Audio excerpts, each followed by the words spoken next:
The first sign was not an explosion. It was not a falling body, not a scream ripping through downtown Manhattan, not the crack of a sonic boom splitting the sky above Vought Tower. The first sign was silence. Total, impossible, suffocating silence. As if the entire city of New York had drawn one collective breath and simply forgotten to exhale. Traffic stopped. Cameras stuttered. Anchors on 17 simultaneous live broadcasts opened their mouths and found no words waiting.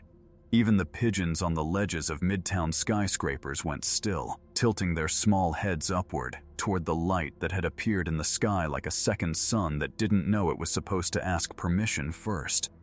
She descended slowly, not falling, descending the way a law of nature descends, with total calm and zero concern for what it disrupts. The woman who emerged from that silent light was not armored, not monstrous, not crackling with visible fury the way the public had learned to expect from powerful things. She wore white and violet. She carried a long golden staff that hummed at a frequency cameras could barely register.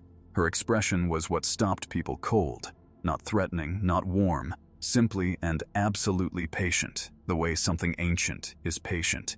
Not because it has learned patience, but because time itself is too small a concept to bother it. She touched down on the roof of a parking structure in Hell's Kitchen and stood there, looking at the city with the quiet curiosity of someone reading a children's book they had already finished 1,000 years ago. Vought International's crisis response team had the alert within 40 seconds. In their boardrooms, on their encrypted lines, in the ears of their most senior handlers, the message passed with the specific language they reserved for Category 1 unknowns, which meant, in plain translation, something has a Pete. Read that we do not yet own. Monitoring feeds were redirected. Satellite arrays were repositioned. 3 senior vice presidents convened an emergency call that began, as most Vought emergency calls did, not with "what is this?" but with "how do we brand it?" Because that was the operating logic of their entire civilization. If you could name it, you could market it. If you could market it, you could monetize it. And if you could monetize it, you could control it. The woman on the roof of that parking structure had not yet been named. That was the problem. That was, though none of them understood it yet, the least of their problems. Across the city, in his penthouse above Vought Tower, Homelander stood at the glass and watched the light through narrowed eyes.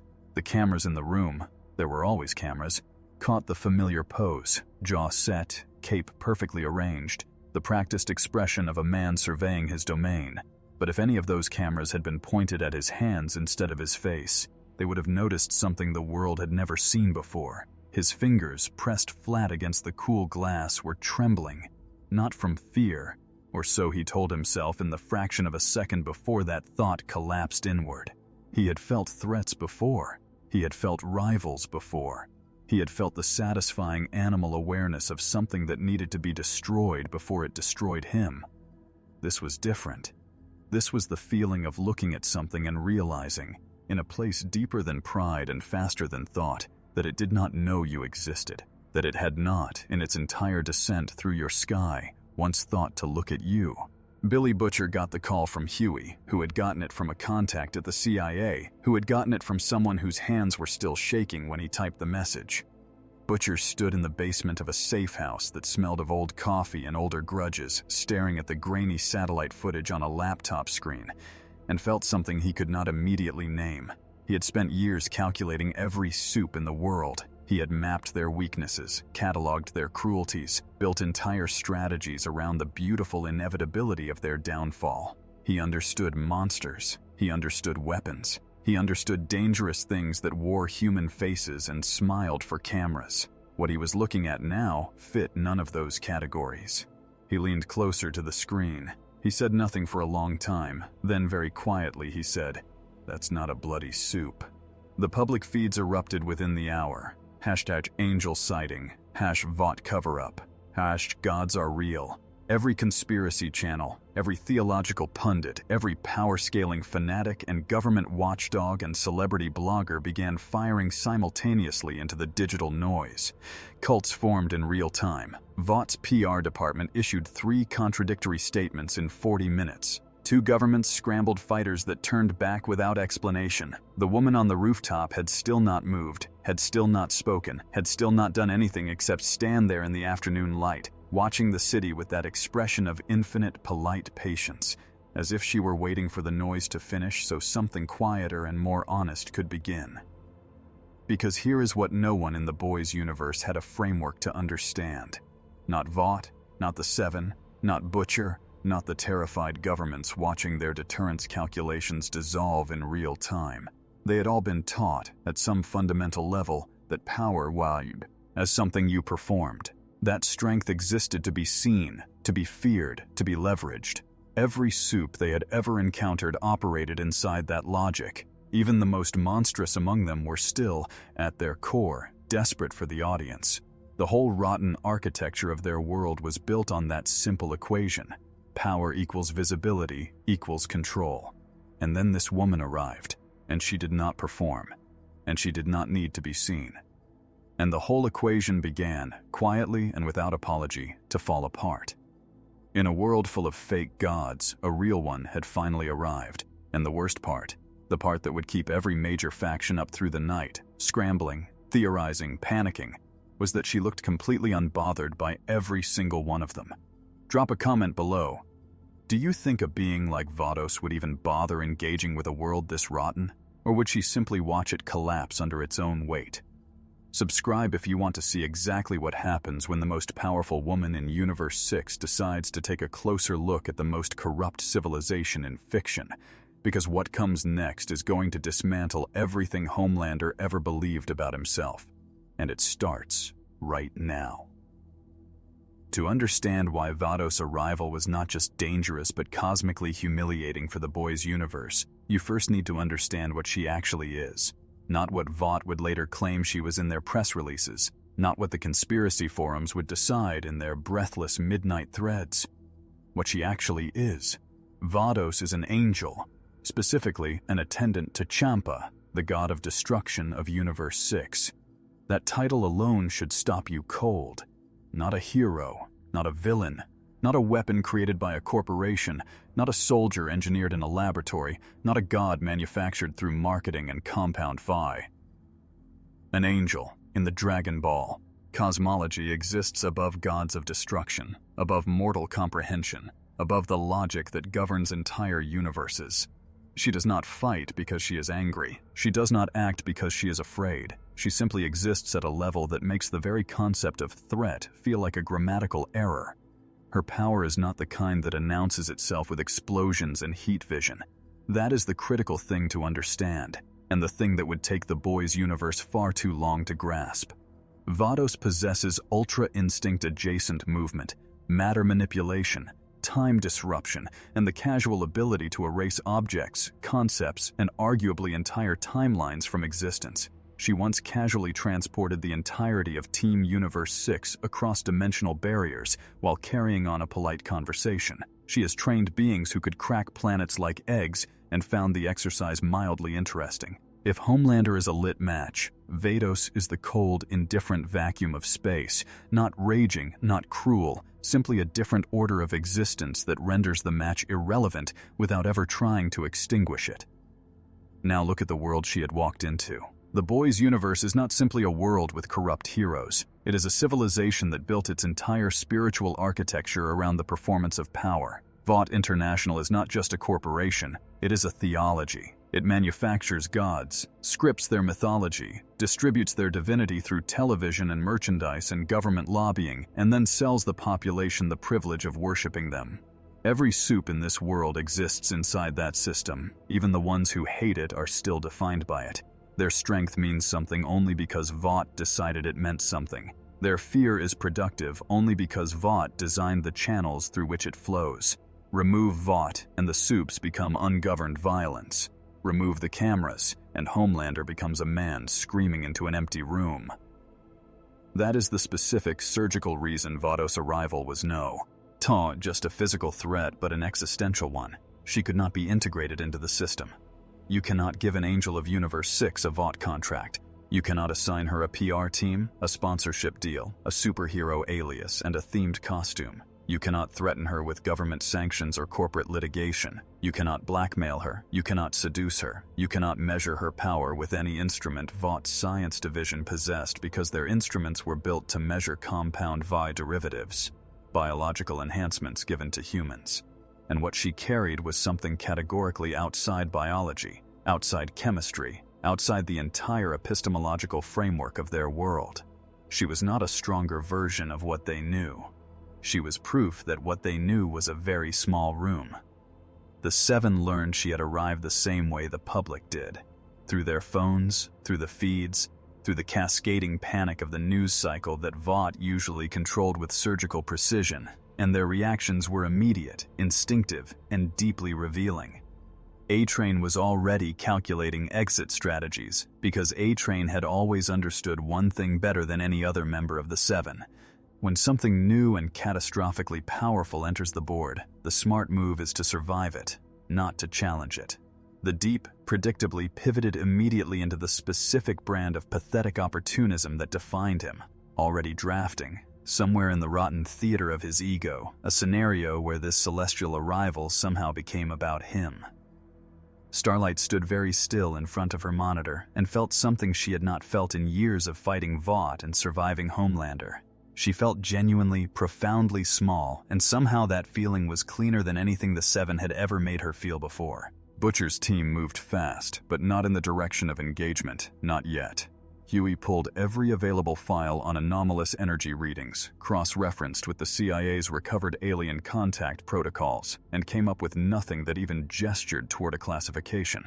Frenchie spent 40 minutes running atmospheric readings from the descent site, and then sat back and said, very quietly, that whatever she was made of, it did not correspond to any biological or energetic signature their instruments could quantify. Pulled up geopolitical maps and started calculating which governments would panic fastest, which military assets would be deployed most recklessly, and where the collateral damage would cluster. He had been doing this his entire career. He had never once had to factor in a variable that simply refused to be a variable. The public, of course, was already doing what the public always did, manufacturing meaning as fast as their panic required it. Evangelical networks declared the Second Coming and cut immediately to donation segments. Atheist commentators explained at length that this was clearly a natural phenomenon, while visibly trembling. Two major influencers live-streamed themselves driving to the descent site and gained 6 million followers each in under an hour. A philosophy professor at Columbia went on CNN and began a sentence about the ontological implications of confirmed non-human transcendence and was cut off 40 seconds in for a Vought-sponsored commercial break, which was, without anyone intending it, the most accurate summary of the civilization's priorities imaginable. The world wanted meaning. The world's institutions wanted control, and the woman standing calmly on a rooftop in Hell's Kitchen wanted neither from them. Here was the quiet catastrophe buried inside Vados' arrival, the one that would take most of the world days to articulate and some of it months. The boys' universe was a closed system. Its logic was internally consistent, self-reinforcing, and ruthlessly maintained. Soups were powerful. Vought was in control. The government was compromised. The public was manageable. The boys were an irritant, not a resolution. Everything inside that system had a role, a leverage point, a weakness that could be found and used. The system had survived everything thrown at it: exposure, rebellion, moral outrage, political sabotage, because the system was very good at absorbing pressure and converting it into more of itself. Vados was not pressure from inside the system.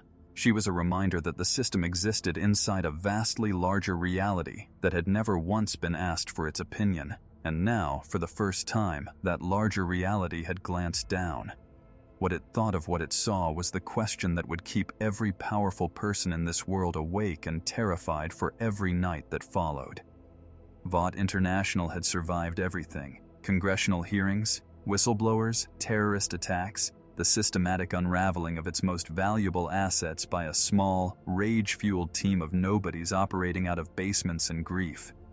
It had survived all of it because Vought understood, at an institutional level deeper than any individual executive, that narrative was the only currency that truly mattered.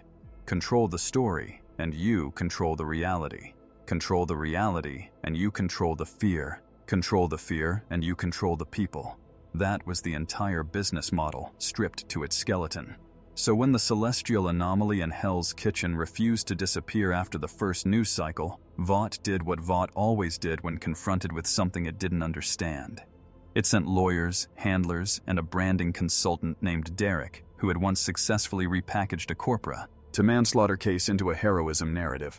Derek did not come back with good news. The initial approach was structured the way Vought structured all initial approaches to potential assets, with the specific combination of flattery, financial incentive, and veiled threat that had worked on every soup they had ever recruited. Senior Vice President Ashley Barrett led the delegation personally, which was itself a signal of how seriously the tower was taking this. 3 black SUVs, 6 handlers, 2 scientists with equipment that would later be described in internal memos as non-responsive to subject's energy signature, which was corporate language for "our machines don't know she exists." Ashley stepped out with her clipboard and her rehearsed opener, the one she used for high-value acquisitions, and walked toward the rooftop where Vados stood, staff in hand, watching the city below with the quiet attention of someone reading a map of a place they found quaint but ultimately uncomplicated. What happened in the next 12 minutes was not recorded cleanly on any of the cameras present because the cameras kept doing something the technical team would later describe as uncertainty flickering, a phenomenon where the footage would stutter and skip, as if the recording equipment itself was struggling to commit to documenting something that existed at a level of reality it was not designed to process. What the handlers present would later describe, in their separate, private, deeply unsettled debriefs, was this. Ashley spoke. Vados listened. Ashley made the offer. Branding deal, global platform, unprecedented financial package, government liaison access.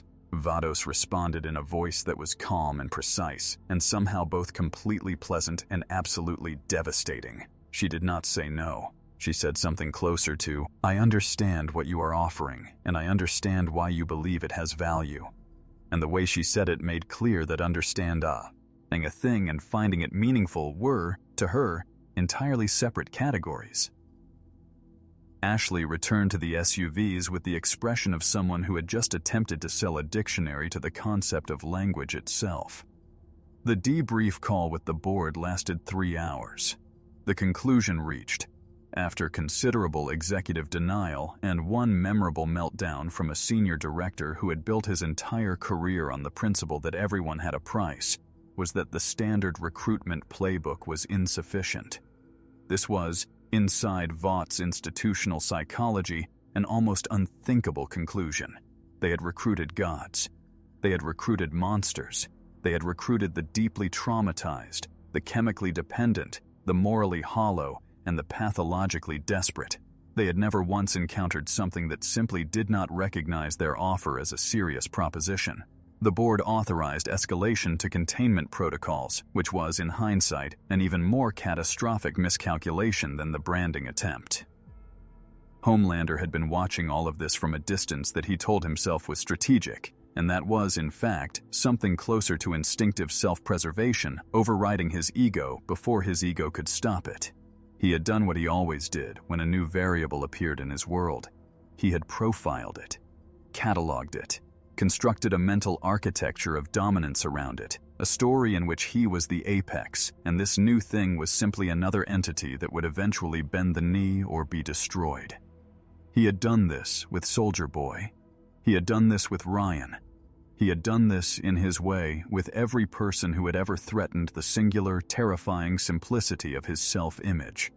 But the profiling kept failing, because every time he ran the standard calculus, what does it want? What does it fear? How does it need to be seen? The answers came back empty. She did not appear to want anything from this world. She did not appear to fear anything in it. And the question of how she needed to be seen was so foreign to her behavioral pattern that the question itself seemed to belong to a different species of consciousness entirely.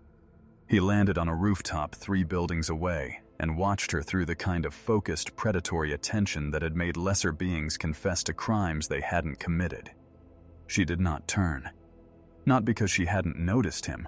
He was certain, with a cold certainty that settled in his chest like a stone, that she had noticed him the moment he arrived, possibly before.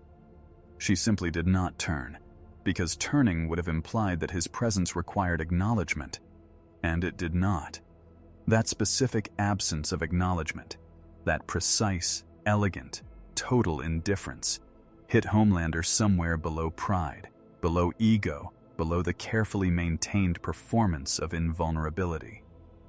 It hit him in the place where the frightened, unloved, laboratory-grown boy still lived and had never once stopped screaming, because Homelander had built his entire identity, his entire survival mechanism, on being impossible to ignore.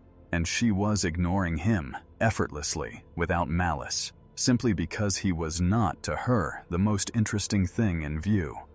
The boys were running their own parallel investigation with significantly fewer resources and considerably more honesty about how badly this situation could go.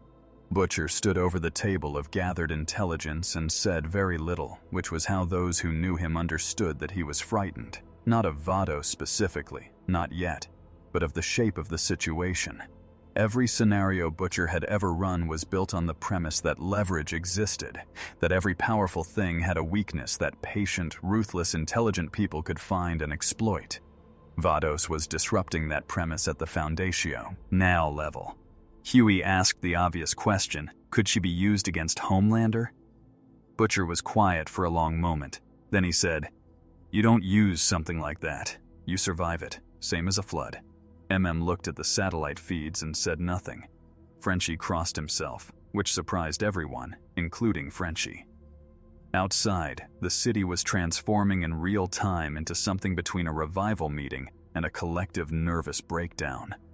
Competing crowds had gathered below the building where Vados had last been sighted, one group praying, one group protesting, one group live streaming for engagement, and one small, deeply sincere group that had simply sat down on the pavement and begun weeping without being entirely sure why.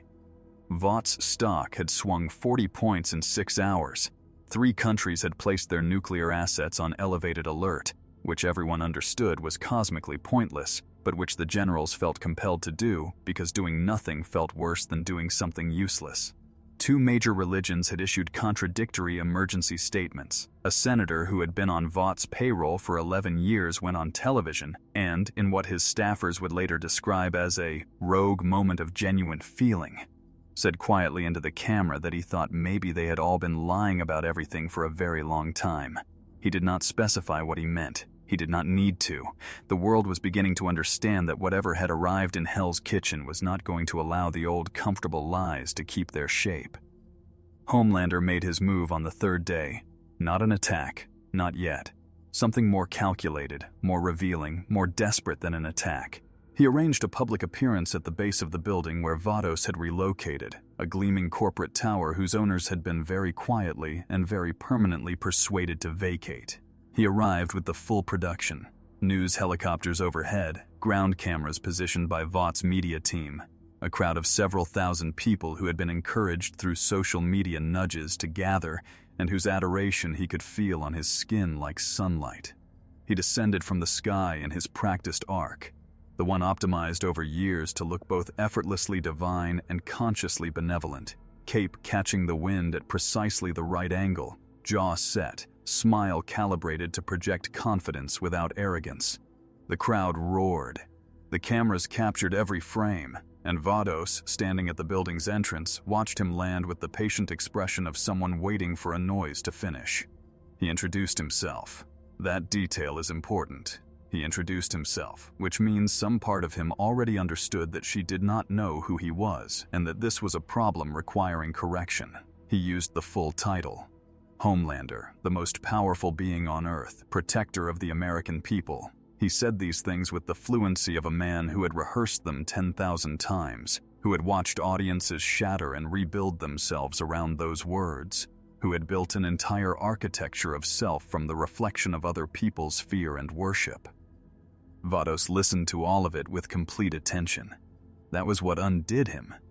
She did not look away, did not dismiss him, did not sneer. She simply listened, fully and carefully, the way you listen to something you are genuinely trying to understand. And then she said, "You need them to believe you are necessary." Not a question, not an accusation, a clinical observation, delivered with the same gentle précision a physician uses when reading a scan. The silence that followed lasted perhaps 4 seconds. In television terms, in Homelander's internal psychology, in the specific economy of his identity that required constant, uninterrupted validation to function, 4 seconds was an eternity. Something moved across his face that the cameras caught, but that Vaught's editing team would spend the next 6 hours trying to digitally correct. It was not rage. Rage he could perform. Rage was useful. Rage had an audience. It was something rawer and more shameful than rage. It was recognition. The involuntary, unwanted, physically painful recognition of being accurately seen by something that had absolutely no investment in making you feel better about what it saw. He recovered quickly. He always recovered quickly. The performance instinct was deeper than thought. But those 4 seconds existed in the footage. And footage, as Vought had built its empire knowing, had a way of surviving. Inside Vought Tower, the board was watching the live feed with the specific quality of collective dread that comes from watching an irreversible mistake unfold in slow motion. Their entire media model was predicated on controlling the narrative around their soups, which required, at minimum, that their soups behave in ways that could be narrativized. Homelander publicly flinching, even for 4 seconds, even subtly, was not narrativizable in any way that preserved the mythology they had spent billions constructing. They issued an immediate directive to their media partners to reframe the exchange as a measured diplomatic opening. 3 outlets ran it. The other 47 ran the raw footage on loop, because the raw footage was generating the kind of engagement that advertising money could not manufacture, and that every platform algorithm in existence was constitutionally incapable of resisting. The 7 were fracturing along the lines their individual psychologies had always secretly predicted. A-Train had quietly reached out through 3 intermediaries to a congressional contact, exploring the specific legal and physical logistics of what happened to a Vought soup who formally defected from the organization during a period of, as he phrased it in the encrypted message, existential institutional instability. The Deep had attempted to approach Vados alone, without authorization, under the impression that his supposed connection to the natural world and its creatures gave him a spiritual kinship with beings of cosmic origin. He had been redirected, very gently, by what observers described as an invisible force that moved him approximately 15 feet to the left without apparent physical contact.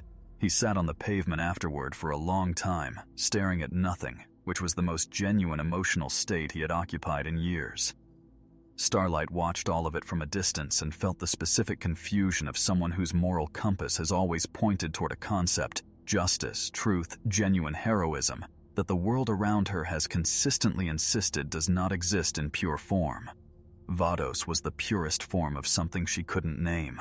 Not a hero, not a protector, not a savior in the narrative sense she had grown up believing in and then learned to mourn. Something older and less interested in human categories than that. But the quality Starlight kept returning to, watching the feeds, watching the footage of those 4 seconds on Homelander's face, was this. Vados did not lie. Had not lied once in any recorded exchange. Had not performed, had not managed perception, had not said one syllable that was designed to produce a specific emotional outcome in its audience. In the boys' universe, that made her more alien than anything else about her. But Cher had stopped calling what he was doing investigating and started calling it, internally, calculating the radius of the blast, because that was the operational reality of the situation as he now understood it. This was not a weapon he could aim. This was not an ally he could trust in the conventional sense. This was a force of nature that had arrived in proximity to everything he had spent years trying to destroy. And the question was no longer, can we use her? But where do we stand when the geometry of this thing finally resolves? He pulled Huey aside and told him, with the specific flat honesty he reserved for moments when performance was too expensive. Whatever she's deciding about this world, mate, I don't think our hands are clean enough to be on the right side of it. Huey had no answer for that. Neither did the room. The world outside continued its accelerating unraveling with the specific energy of a civilization that has been handed a truth. It does not have the institutional infrastructure to process. Vaught's containment protocols, The ones authorized after the failed branding approach had been quietly activated, which meant a classified military-adjacent operation was now moving assets into position around Vados' location. Weapons that had been developed in black-budget programs following the events of Payback. Experimental ordnance that combined conventional explosive yield with compound V-derived biological agents. The kind of arsenal you build when you know soups exist and you want an option that isn't asking them nicely. The generals running the operation were professional, experienced, and operating under the sincere belief that sufficiently overwhelming force was a universal solution. They had never been more wrong about anything in their lives. And somewhere above the sealed tactical command center where they were finalizing their deployment orders, Vados stood in the open air of the rooftop, staff humming its quiet frequency, watching the city move beneath her, and waited with infinite patience for the world to finish deciding how it wanted this to go. It happened on a Tuesday morning, which felt wrong in the way that all genuinely historic moments feel wrong. Too ordinary in their framing, too accidental in their timing, too indifferent to the weight of what they contain. The military operation launched at 6:42 a.m., with the kind of coordinated precision that costs governments $30 billion a year to maintain. 17 aircraft, 4 ground units, 2 naval assets repositioned overnight into the Hudson, experimental payloads authorized at the highest classification level. It lasted, in operational terms, approximately 9 seconds. Which was not because the weapons malfunctioned, not because the soldiers faltered, but because Vados raised her staff once, with the same unhurried motion you use to move a glass away from the edge of a table, and every projectile, every energy discharge, every piece of ordnance in the air simply stopped, not exploded, not deflected, stopped, hanging motionless in the morning air above Hell's Kitchen like a museum exhibit titled The Limit of Human Force, while the aircraft banked away in emergency evasion and the ground units received stand-down orders from commanders who had looked at their monitors and arrived very rapidly at the conclusion that there was no tactical doctrine for this. Homelander watched from above the cloud line and felt the last rational argument for patience dissolve. He had been running the calculation for 3 days: engage or wait, dominate or observe, perform strength or form diplomacy. And the military's failure had just removed the last variable that had kept him from a decision. Because this was the specific psychology of Homelander that Vought had spent years cultivating, and that had ultimately made him ungovernable even by them. He could not exist in a world that contained something more powerful than himself without converting that existence into a confrontation. Not because he was stupid, he wasn't, but because his entire identity was a fortress built on a single foundation, and that foundation was the absolute, non-negotiable primacy of his own power.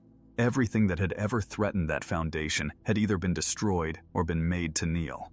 Those were the only 2 outcomes his psychology could accommodate. He pulled in a breath of cold air above the clouds and descended. The crowd that had been gathering below, the worshippers, the protesters, the cameras, the curious, the terrified, and the merely addicted to spectacle, saw him coming from half a mile up, and the noise they made was enormous and instinctive, the sound of a population that had been trained since birth to receive his arrival as an event. He came in fast and landed hard, deliberately, the shockwave of his impact scattering the nearest ring of onlookers backward and cracking the pavement in a circle around him. A display of casual, destructive power that he had calibrated over years to read as confidence rather than threat, though the distinction had always been largely academic. Cameras everywhere, helicopters repositioning overhead, the entire apparatus of the world's attention swiveling toward him with the reflexive obedience of a civilization that had been taught to look where Vought pointed. He straightened. He stared at Vados across 30 feet of open ground. She looked back at him with that expression, that devastating, unweaponizable expression of calm attention that contained not one molecule of fear or deference or even particularly strong interest. He hit her with his heat vision first. Not at full power. That detail matters, because it reveals the last thin layer of calculation underneath the rage. Full power, in an urban environment, with cameras rolling, was a PR catastrophe even by Homelander's deteriorating standards. What he used was the kind of focused, surgical blast he deployed for precision destruction. the kind that had reduced reinforced steel doors to vapor and made armored vehicles irrelevant. It hit Vados and produced exactly nothing, not a deflection, not a shield effect, not even a visible impact. The beam contacted her and ceased, the way a wave ceases when it reaches something that is not interested in being moved. She had not raised her staff, had not altered her stance, had not blinked. The cameras caught all of it in 17 simultaneous angles, and the footage that would circulate for the next decade began in that moment. The most powerful soup on Earth firing his most reliable weapon at full focus into a woman who received it the way open sky receives a shout. He hit her physically next, crossed 30 feet faster than cameras could track, and drove a punch into her with enough force to have demolished a building, the kind of kinetic violence that had ended every physical confrontation of his life with one motion. His fist stopped, not blocked, stopped, as if it had reached the boundary of a completely different physical reality and been politely declined entry. The impact transferred nowhere. The force went nowhere. His arm simply ceased its motion, held at the point of contact by something that expressed no effort whatsoever in doing so. He pulled back, hit again, the same result. Grabbed the staff, felt the staff remain exactly where it was with a resistance so total and so effortless that his grip, the grip that had crushed steel, had torn aircraft apart, had ended lives with a thoughtless ease of someone crumpling paper, registered against it like a child pushing a wall. He let go. He stepped back. He was breathing harder than he had breathed in years, and it had nothing to do with physical exertion. Then Vados spoke, not loudly, not with the theatrical weight of a prepared speech. She spoke the way a diagnosis is delivered, precisely, without cruelty, without satisfaction, in full awareness that the words are going to hurt, and with no intention of softening them on that account. She said that she had observed him for 3 days, that she had observed this world for 3 days, that she understood what he was, not an insult, simply a classification. And what he was, specifically, was a being of considerable biological power and profound psychological damage who had been placed inside a system specifically designed to convert that damage into a mechanism of social control on behalf of people who considered him a product. She said that every act of cruelty he had committed, every life he had ended, every person he had broken, he had committed as a performance, for an audience, because without the audience, he did not know how to exist. She said this looking directly at him, in front of every camera that had ever mattered to him, in front of the crowd whose adoration he had built his survival on. And every word landed with the specific, irreversible weight of something that is true being said aloud for the first time in a room that had only ever been told lies. The crowd had gone quiet, not the strategic, managed quiet that Vaught's PR team could manufacture, the real kind. The kind that falls when a large group of people simultaneously encounter something that rearranges their understanding of what they have been watching. Because they had all watched Homelander for years, had feared him, had worshipped him, had metabolized his image into their daily emotional lives, and in doing so had participated, without fully choosing to, in the fiction that he was what he claimed to be. Vados had not destroyed that fiction with violence. She had simply described what was underneath it, in plain language, on camera, with the serene authority of something that had no stake in any particular outcome and therefore no reason to be anything other than accurate. The crowd was very still. Homelander stood in the center of it, chest heaving, the performance failing in real time, the mask not breaking dramatically but dissolving, slowly, terribly, in front of everyone, because there was nothing left behind it to hold the shape. Butcher watched the feeds from 3 locations simultaneously and felt something he could not immediately categorize. It was not satisfaction. He had imagined Homelander's unraveling so many times, in so many ways, that he thought satisfaction would be the automatic response when it finally came. What he felt instead was something more complicated and less comfortable than satisfaction. Because Vados was not just dismantling Homelander. She was dismantling the specific logic that had made Homelander possible. And that logic, the logic that said power justifies itself, that strength creates its own morality, that those who can dominate have the right to dominate, was not a logic that lived only inside Vought Tower or only inside the Seven. It was a logic that had been used in various forms and with various justifications by nearly everyone in this story, including Butcher. Including, if he was honest, in the specific way that only happened at 3 a.m. in rooms where no one could see his face, himself. He closed the laptop, sat in the dark, said nothing. Vought International had a protocol for everything. There was a protocol for soup fatalities, a protocol for civilian massacre cover-ups, a protocol for congressional testimony, a protocol for managing the psychological deterioration of high-value assets, and a protocol, classified at the highest internal tier, known only to the most senior executives and written in language so euphemistic it barely resembled a plan, for what happened if the company's fundamental legitimacy came under irrecoverable public threat. That last protocol had been written 12 years ago by a legal team that had, at the time, considered it a theoretical exercise. It was called, in the sanitized corporate vocabulary of people who specialized in sanitized corporate vocabulary, the continuity of narrative framework. What it meant, stripped of the language, was this: if the story breaks beyond repair, burn everything that can be connected to you and rebuild under a different name. They activated it at 9:17 a.m., approximately 40 minutes after the footage of Homelander's failed assault on Vados began circulating on every platform simultaneously, and approximately 35 minutes after Vaught's stock entered a freefall that their most aggressive market stabilization measures could not arrest. The activation of the continuity of narrative framework required, as its first operational step, the isolation and silence of every individual with direct knowledge of Compound V's development, distribution, and the full scope of what Vought had done with it over the preceding decades. That list was long. The people on it were, by definition, people who had worked closely with Vought for years and who understood exactly what the company was capable of when it felt cornered. Several of them made phone calls before the isolation teams arrived. Several of those calls went to journalists. Several of those journalists, operating in the specific atmosphere of a news cycle that had already shattered every conventional framework for what was possible, decided that today was the day they ran everything they had been sitting on. By noon, 3 major outlets were running parallel investigative pieces. By 2 p.m., a former Vought senior scientist had given a live interview that lasted 47 minutes and covered, in precise and damning detail, the full history of what Compound 5 was, what it had been used for, and who had authorized the decisions that had made the world's superhero mythology into a machine for manufacturing controllable monsters. The continuity of narrative framework, it turned out, had a fatal design flaw. It assumed the people it needed to silence would be more afraid of Vought than of whatever was currently standing in Hell's Kitchen, rendering Vaught's most powerful weapon publicly irrelevant.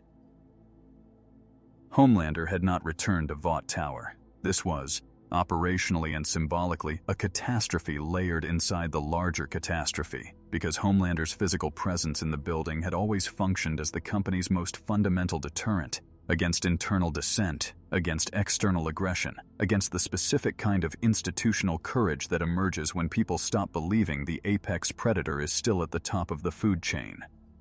His absence from the building was felt immediately and physically, like a change in air pressure. Conversations that would have been whispered became spoken aloud. Employees who had known things and said nothing began moving toward exits, both literal and metaphorical. 2 senior vice presidents tendered resignations within the same hour.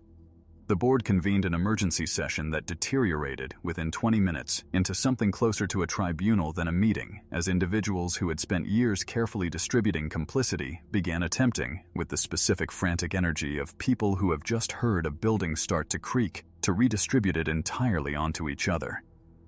Where Homelander had gone was a question. The public, the press, and his own handlers were all asking simultaneously and receiving no answer to.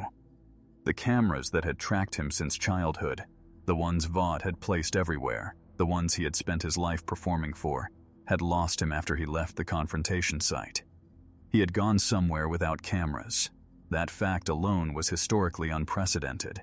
Homelander without an audience was a philosophical question that no one in his life had ever genuinely had to answer, because the audience had always been there, built into the architecture of every space he occupied. He had grown up observed, had developed every aspect of his psychology inside the feedback loop of being watched. The performance was not something he did. It was something he was, in the only way he had ever been allowed to be anything. Take away the cameras, take away the crowd, take away the live feed and the adoration and the fear. And what remained was something that had never been given the opportunity to exist on its own terms. Something raw and unformed and terrible in its vulnerability, crouched somewhere in the city, making sounds that no microphone was recording. The seven dissolved not with a dramatic confrontation, but with the quiet, unglamorous pragmatism of people abandoning a structure they can feel shifting under their feet. A-Train was gone by mid-morning, through channels he had been preparing for months, into a protective arrangement with congressional contacts who were very eager to exchange immunity for testimony. The Deep had, in a development that surprised no one who had observed his fundamental character closely, attempted to film a reconciliation video with Vados directly, to be posted on his personal channel, framing the entire event as a spiritual journey that he personally had been uniquely positioned to understand. The video had not been received. He posted it anyway to 40,000 dislikes and sat in his apartment watching the number climb with the specific glazed expression of a man whose relationship with reality had always been negotiable. Starlight stood in front of Vought Tower and looked at it for a long time. Then she took out her phone and called every journalist she trusted, which was not many, and told them she was ready to talk about everything. Butcher's team was moving, but not toward engagement, toward documentation, toward the specific, unglamorous, legally durable work of building a record that could survive what was coming. Because what was coming, Butcher now understood with the cold clarity he applied to situations where sentiment was too expensive, was not a resolution. It was a reckoning, and reckonings, in his experience, were not clean. They did not spare the people who had fought on the right side by the wrong methods. They did not grant absolution based on intent. They sorted through everything with the same indiscriminate thoroughness, and what survived was not what was most righteous, but what was most documented, most witnessed, most impossible to subsequently reframe. He had spent years operating in the shadows because the shadows were where you had to go to fight Vought. He was not certain the shadows were where you wanted to be when the lights came on this completely. He put Huey in charge of the documentation and did not explain fully why he himself was stepping back from it. Huey, who was becoming sharper in ways that spending time around Butcher inevitably produced, did not ask. The public transformation happening in real time outside was the kind of thing that social historians would spend decades attempting to accurately describe and would largely fail to because mass psychological shifts of genuine depth resist clean narrative the way water resists being held in a fist. What was visible, quantifiably, was this. The crowd outside the building where Vados remained had grown to an estimated 200,000 people, and its composition had changed. The early crowd had been a mixture of the devout, the curious, and the performatively engaged. The current crowd was something different, quieter, more varied, containing a significant proportion of people who appeared to have arrived not to film or to pray or to trend, but simply to be present, in proximity to the first thing in their living memory that had demonstrably refused to be owned. There was something being processed in that crowd that advertising could not manufacture, and that no Vought PR team had the language for. It looked, uncomfortably and unmistakably, like the early stages of people deciding to think for themselves. By the time the sun set on that Tuesday, the architecture of the world that Vought had built over decades was not destroyed. Destruction is too clean a word for what was happening, implying a clear before and after, a delineation between standing and fallen. What was happening was more insidious and more permanent than destruction. It was exposure. The walls were still standing, but they had become transparent, and everyone inside and outside could see simultaneously that the interior had always been hollow, that the gods had been products, the safety had been theater, the protection had been a leash, and the adoration had been a payment extracted from a population that had never been offered the choice of withholding it. Vados had not blown the walls down. She had simply stood on the other side of them, in full view of everyone, being something real, and the contrast had done the rest. In a world that had been living inside a constructed illusion for so long, it had forgotten the illusion was constructed. Reality itself was the most destructive force imaginable. Vados had not moved from her position in 3 days.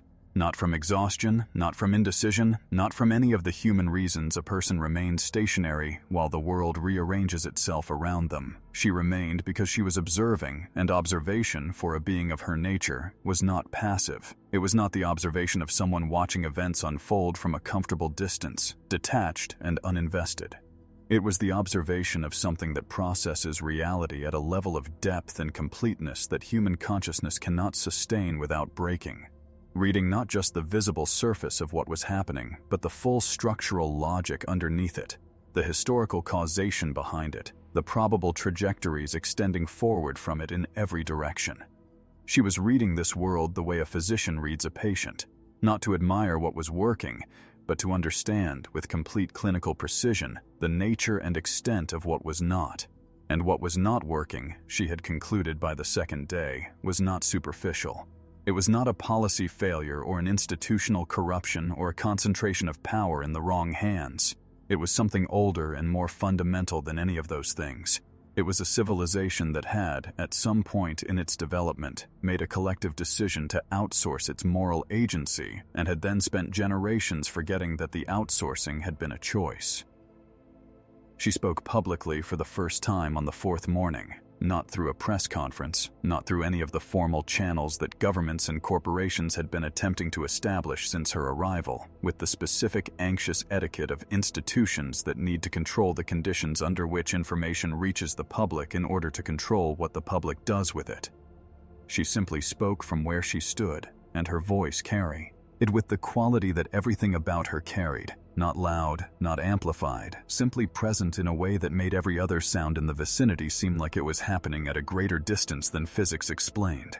The crowd below went silent with the immediacy of people who have been waiting for something without knowing they were waiting for it. The feeds went live everywhere simultaneously, and what she said was not a declaration of intent or an ultimatum or a condemnation. It was, in its structure and its vocabulary and its unflinching precision, a description. She described what she had observed. She described it the way you describe a room to someone who has been living in it so long they have stopped seeing it. She described a civilization that had been offered the concept of extraordinary human beings, people of genuine capability and potential, and had converted that concept with systematic thoroughness into a commodity. That had taken the possibility of protection and transformed it into a product to be purchased. That had taken the idea of power used in service of others and replaced it, layer by layer, with power used in service of narrative. She described how that substitution had required the active participation of nearly every institution in the society: government, media, military, religion, finance, each of which had found, in the arrangement, something it needed badly enough to overlook everything the arrangement required it to ignore. She described the people who had suffered under that arrangement, not the dramatic, televised suffering, but the quiet kind, the kind that happened in the spaces between camera angles, in the lives of people who had never been given the option of opting out of a world that Vought had built and that everyone else had agreed to live inside. She described all of this without raising her voice, without anger, and without the theatrical weight of a being delivering judgment, in the flat, precise, completely devastating language of something that was simply reporting what it had found. The reaction divided along lines that were, in retrospect, entirely predictable.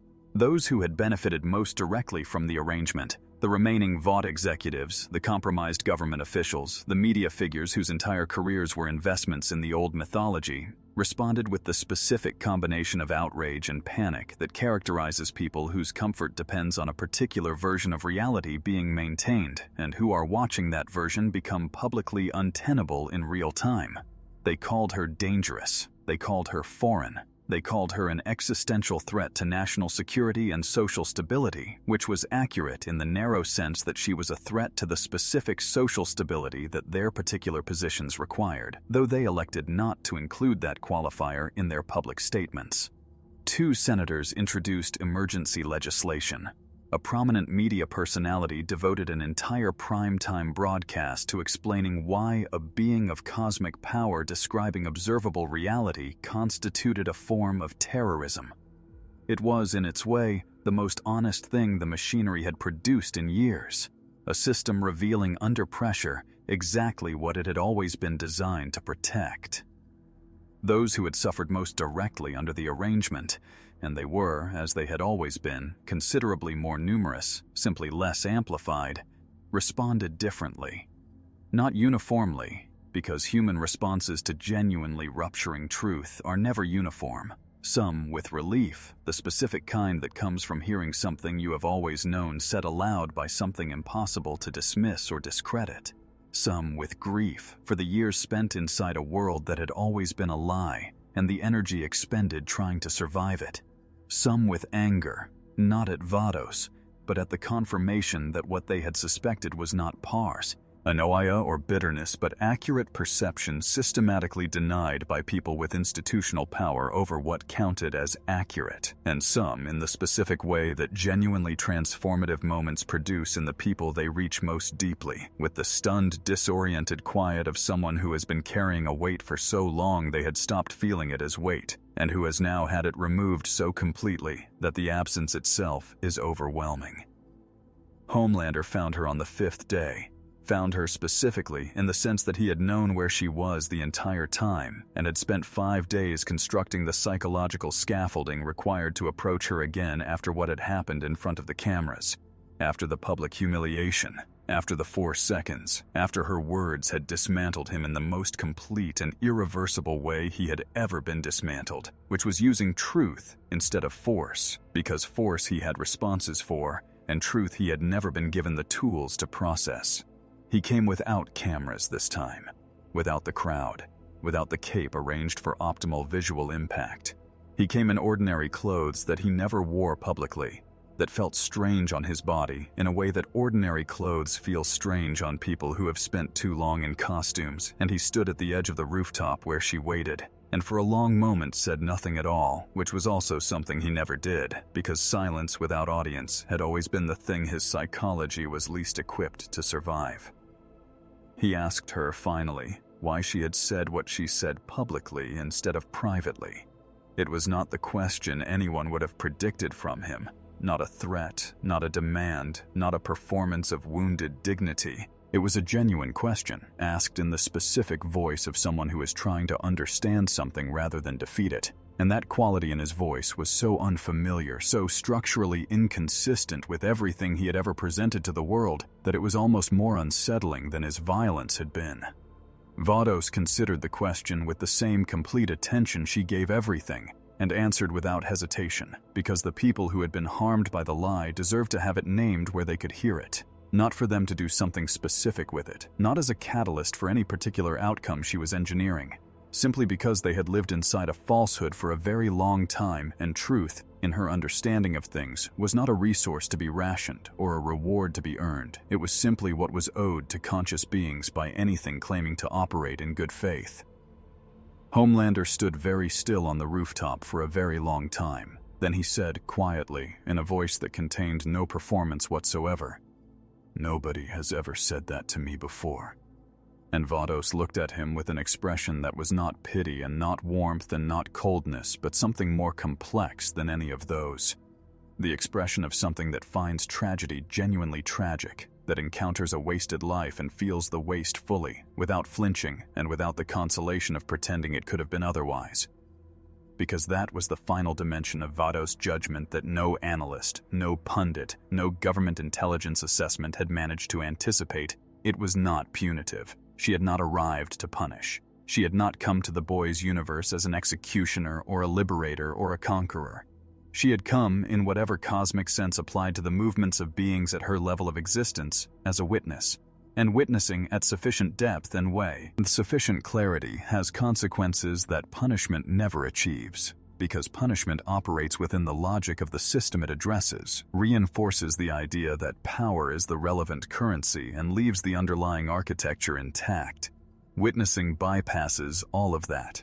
Witnessing says, I see what this is, I see what it has cost, I see who built it and who it served and who it ground down to keep running, and I am saying so, clearly, where everyone can hear.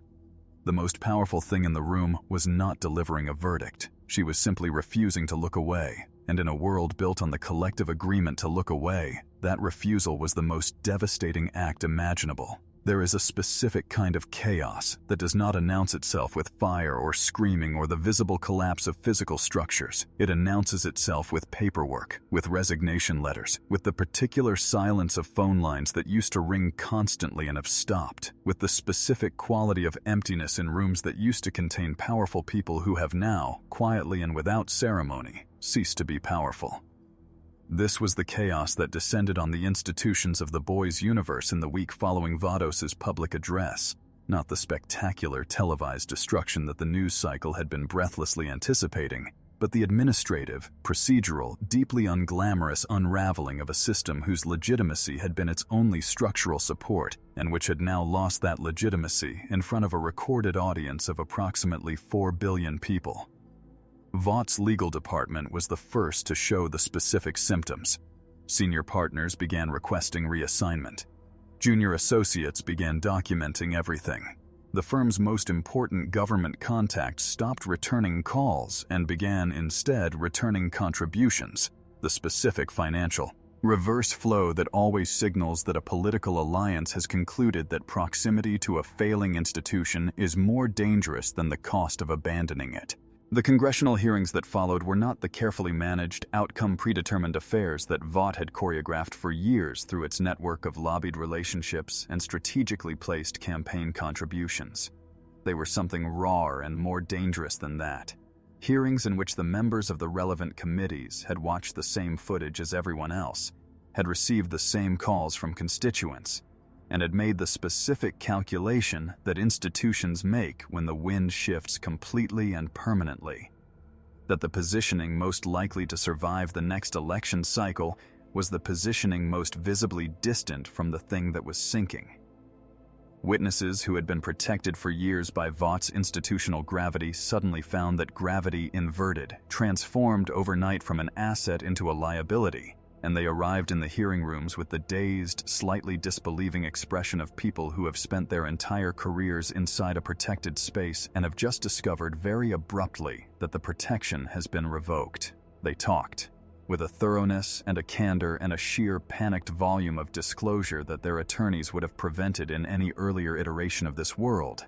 They talked. Starlight. Annie. January in the hearings, because the costume name felt now like wearing a bruise, testified for 6 hours over 2 days. She had spent years gathering what she knew and what she had witnessed, cataloging it in the specific way that people catalog things they are not yet certain they will survive long enough to use. She used all of it. She described Vaught's internal culture with the precision of someone who had lived inside it and paid attention to every detail, because paying attention had been, for her, a survival mechanism. She described what had been done to Soups from childhood.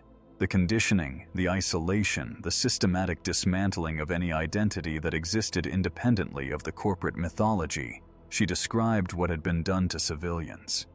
She described what she had been made to participate in, and what she had refused, and what the cost of refusal had been.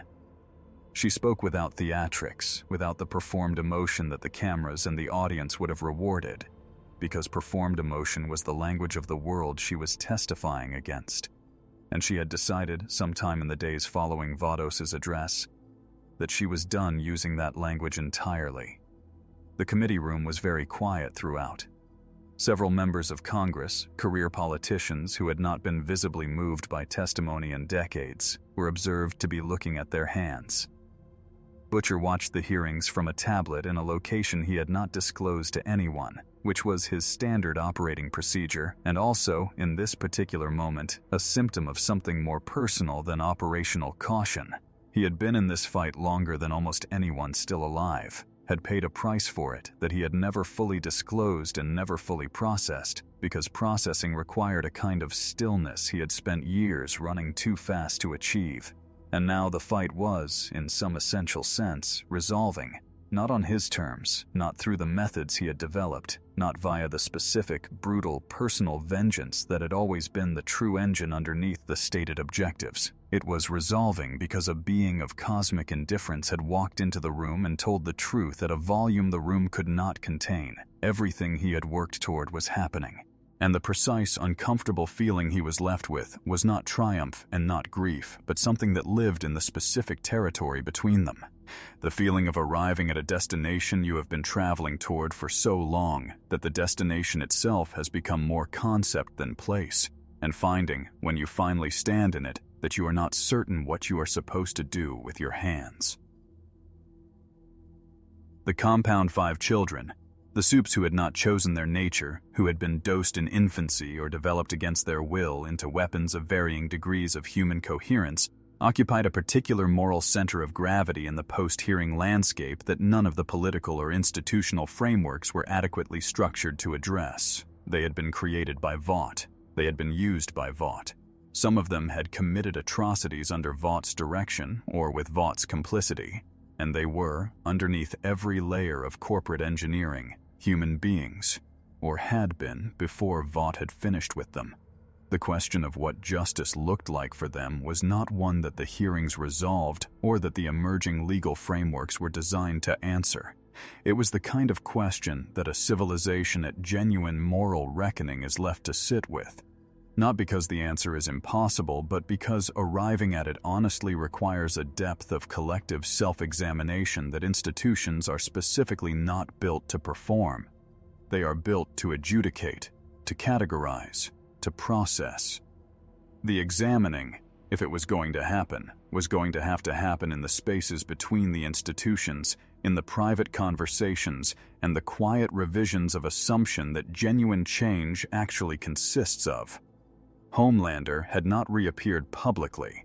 The absence, by the end of the second week, had acquired the quality of a specific kind of freedom, not the freedom of liberation, but the freedom of something that has been removed from a role it was never suited for and has not yet been replaced, leaving a gap in the architecture of fear that the world was discovering, with something between relief and vertigo. It did not actually know how to live inside. The city felt different without him in it, in a visible, performing capacity, not safer. Safety was a long reconstruction project with uncertain timelines and no corporate sponsor. Different.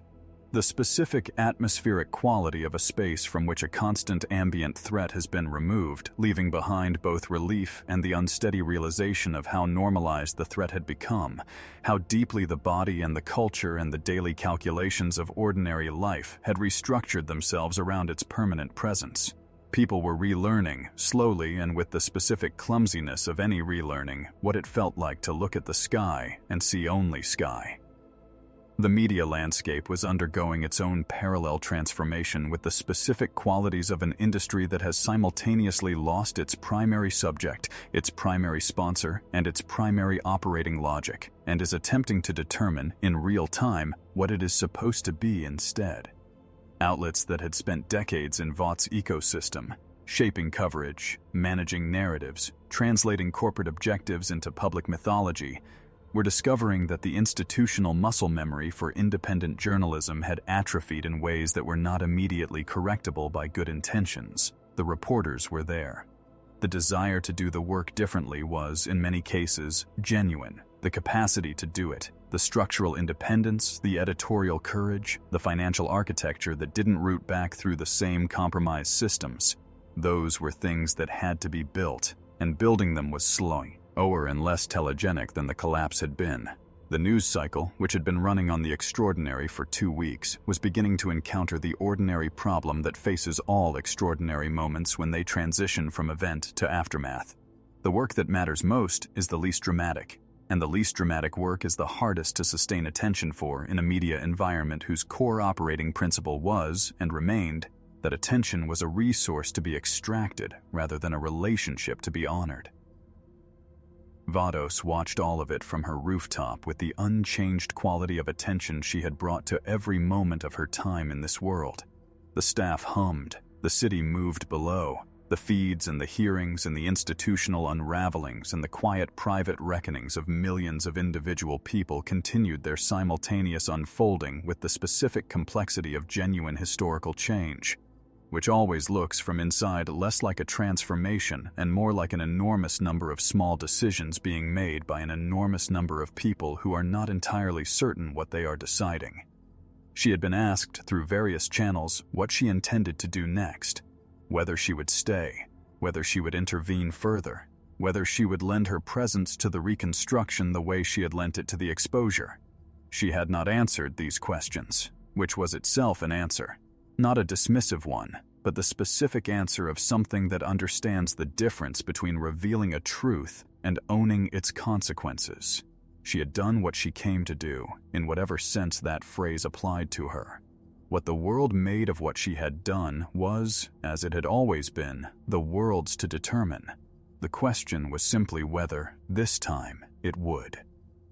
She left on a Wednesday morning, which was, like her arrival, entirely indifferent to the symbolic weight the world wanted to assign it. No announcement, no farewell address, no final gesture calibrated for emotional impact or historical resonance. The light simply returned.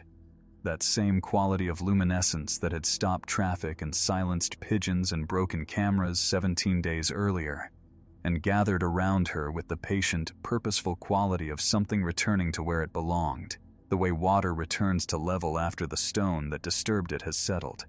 The crowd that had maintained its vigil below the tower saw it and understood simultaneously, with the specific collective comprehension that large groups sometimes achieve in genuinely significant moments, what it meant. The noise that went through them was not a cheer, and not a cry, and not the kind of organized emotional response that Vought had spent decades engineering crowds to produce on cue. It was something more involuntary than any of those things. A sound that 200,000 people made because they could not help making it. The sound of a large group of humans encountering, for one of the first times in their collective memory, something genuinely beyond their ability to hold on to. The last exchange she had was with Huey Campbell, which surprised everyone who learned of it afterward, including Huey. He had been at the tower for documentation purposes, recording witness testimonies, collecting signed affidavits from members of the vigil crowd who had direct knowledge of Vaught's operations, doing the specific unglamorous archival work that Butcher had assigned him and that he had come to understand in the weeks since everything started falling apart was the work that would actually matter when the dramatic phase finished and the durable phase began. He had not planned to speak to her, had not, in the 17 days of her presence in the city, attempted to approach her directly, partly from the operational caution that spending time with Butcher instills, and partly from a quality in him that was not cowardice but something more honest than courage, which was the accurate recognition of his own scale relative to what he was looking at. He was standing 40 feet away when she turned and looked directly at him with an expression that made the 40 feet feel like a formality, and he understood, with the specific clarity of a person being given an opportunity that will not repeat itself, that she was waiting for him to say something. He asked her, and the asking itself was characteristic of him in the specific way that had made him both the most effective and the most frequently underestimated person in his particular circle, whether it had been worth it. Coming here, not the power demonstration, not the public address, not the institutional unraveling that had followed. Simply, whether the act of witnessing, the act of standing inside a broken world and describing its brokenness with full precision and complete honesty, whether that act, in the absence of any guarantee about what the world would do with it, was worth performing. It was a question about meaning in the absence of certainty, about the value of truth when its consequences are not yours to control. It was also, underneath the philosophical framing, a question about whether what he was doing, the documentation, the testimony collection, the slow and undramatic and unspectacular work of building a record, meant anything in a world that had just discovered it had been built on the systematic destruction of records.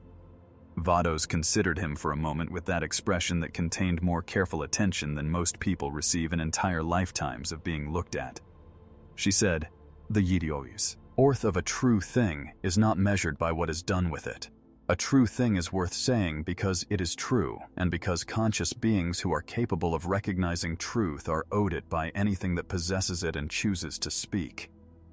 She said that what happened next in this world, whether it rebuilt honestly or reconstructed the same corruption under different branding, whether it used the opening it had been given or closed around the old shape as soon as the pressure eased, was not a consequence of what she had done. It was a consequence of what the people in it decided to do, individually and collectively, in the thousands of small and large decisions that genuine change actually consists of. She said that she had observed worlds at this particular juncture before, the moment after exposure, the moment when the constructed reality is cracked and the light is coming through and the question of what gets built in the gap is genuinely open. She said that the outcomes varied, significantly, and that the single most reliable indicator of which outcome followed was not the scale of the preceding collapse or the clarity of the preceding exposure, but the specific quality of the people who showed up in the aftermath to do the quiet work. She looked at him steadily while she said the last part. Huey understood that she was not speaking abstractly. The ascent itself lasted approximately 40 seconds of observable time and considerably longer in the way that genuinely unrepeatable moments occupy time, stretching in memory and attention well beyond their physical duration, becoming one of those fixed points that people spend years returning to and finding each time that it contains more than they were able to hold the first time they encountered it. The light gathered and rose, and the staff's frequency shifted upward beyond audible range, and then beyond the range of the monitoring equipment that 17 government agencies had positioned around the tower, and then beyond the range of anything the city possessed for measuring things. And then she was gone. Not vanished dramatically, not torn away, simply gone, the way the end of a piece of music is gone when the last note finishes, completely, and with the specific quality of an absence that is different in character from the space that existed before the music started. What remained in the immediate physical sight of her departure was, to the surprise of the atmospheric scientists who would later analyze it, a zone of air that their instruments read as being at perfect equilibrium, every measurable quality in precise, statistically improbable balance, as if the space she had occupied had been, during her presence, held in a state of exactitude that now simply continued briefly in her wake, a lingering orderliness in the molecules of a city that had spent 17 days in spectacular disorder. The crowd stood in silence for a long time, not the managed, manufactured silence of a VOD event, the genuine kind, the kind that falls when people are each, privately and simultaneously, processing something they have no established category for. Then, one at a time, and then in groups, they began to leave. Not in the dispersal pattern of a crowd that has been dismissed, but in the specific way that people leave when they are going somewhere, with the quality of forward motion, of having received something and needing now to figure out what to do with it. Butcher received the news of her departure from who had been monitoring the situation from a different part of the city, and whose message consisted of 4 words. "She's gone. Now what?" Butcher sat with those woe questions, which were really one question, the question that follows every completed phase of every long and costly effort, and which is either the most energizing question imaginable or the most devastating, depending entirely on what resources remain after the effort has concluded. He thought about Becca. He thought about Ryan. He thought about every version of the world he had been fighting toward, and the specific ways in which none of those versions had ever included the aftermath, had never quite extended far enough forward in his imagination to encompass the moment when the fighting stopped and the building began, and the question of who he was without the fight became unavoidable. He typed back a response to It took him a long time. What he sent, finally, was not tactical or operational or strategically framed in any way that would have been recognizable from his previous years of communication. It was 3 words. Something better, maybe. Stared at his phone for a moment. Then he typed, "I'll take it." The world that Vados had walked through for 17 days did not transform overnight into something clean or honest or structurally redeemed. That is not what genuine historical change looks like from the inside, and this account has no interest in the comfortable lie of the clean resolution. What changed was more granular and more durable than overnight transformation. It was the specific set of conditions that make change possible, the cracked open quality of a moment in which the assumptions that had made the old structure seem natural and inevitable have been publicly, irrevocably demonstrated to be neither. The lie had been named. The machinery had been exposed. The people who had run it were, in significant numbers, facing consequences that their institutional protections could no longer absorb. And in that cracked open space, in that specific quality of aftermath where the old order has lost its self-evidence but the new order has not yet found its shape, the question of what came next was, for possibly the first time in the history of this particular civilization. Genuinely open. Not guaranteed. Not safe. Not free from the very human tendency to rebuild familiar structures under unfamiliar names. But open. And openness, in a world that had been sealed against it for as long as anyone could remember, was not nothing. It was, in fact, where everything that mattered had always had to begin. 3 months after Vados departed, a journalist named Camille Reyes published a piece in a small independent outlet that had been founded 6 weeks after the hearings by 4 former Vought-adjacent media employees who had decided, with the specific clarity that proximity to institutional collapse sometimes produces, that they wanted to try building something that did not have a lie load-bearing inside its foundation. The piece was not about the hearings. It was not about the power scaling of what Vados had demonstrated, or the geopolitical fallout, or the criminal proceedings that were grinding their slow and imperfect way through a legal system that had itself been partially compromised by the very entity it was now being asked to hold accountable. It was about a woman in Sandusky, Ohio, who had spent 11 years attempting to report what Vought had done to her neighborhood, the Compound 5 contamination, the suppressed studies, the systematic medical gaslighting of an entire community, and who had been dismissed, discredited, and financially destroyed for the attempt. The piece documented what had happened to her. It documented what had happened to her family. It documented, in the specific language of a journalist who had decided that the only story worth telling was the complete one, the full cost of the lie to the people who had been least protected by it and most harmed by it, and least visible in every dramatic retelling of the events that had supposedly been about justice. The piece received 400,000 reads in its first week. Camille Reyes received 17 messages from people in different states, different countries, describing different versions of the same story. She began documenting those too. This was not spectacular. It was not cinematic. It was the actual work, beginning. Homelander resurfaced publicly for the first time at a community center in Queens, which was, in the full context of everything that had preceded it, so structurally improbable that the first journalists who received the tip assumed it was a fabrication or a trap. It was neither. He arrived without a cape, without media coordination, without the advance team and the camera positioning and the crowd management that had accompanied every public appearance of his life since the age of 8. He arrived in the ordinary clothes that still felt strange on his body and sat in a folding chair in a room with 40 other people, some of them former Vought employees, some of them soups in various states of legal and psychological complexity, some of them civilians who had been directly harmed by the structures he had spent his life embodying, and did not speak for the first hour, just listened. The man running the session, a psychologist who had spent a decade working with trauma survivors, and who had agreed to extend that work to this particular and historically unprecedented population, said afterward that Homelander's presence in the room had been, for the first 40 minutes, like sitting next to a live Vados fire, the quality of contained, poorly managed, genuinely dangerous energy that had nowhere safe to discharge. Then something shifted.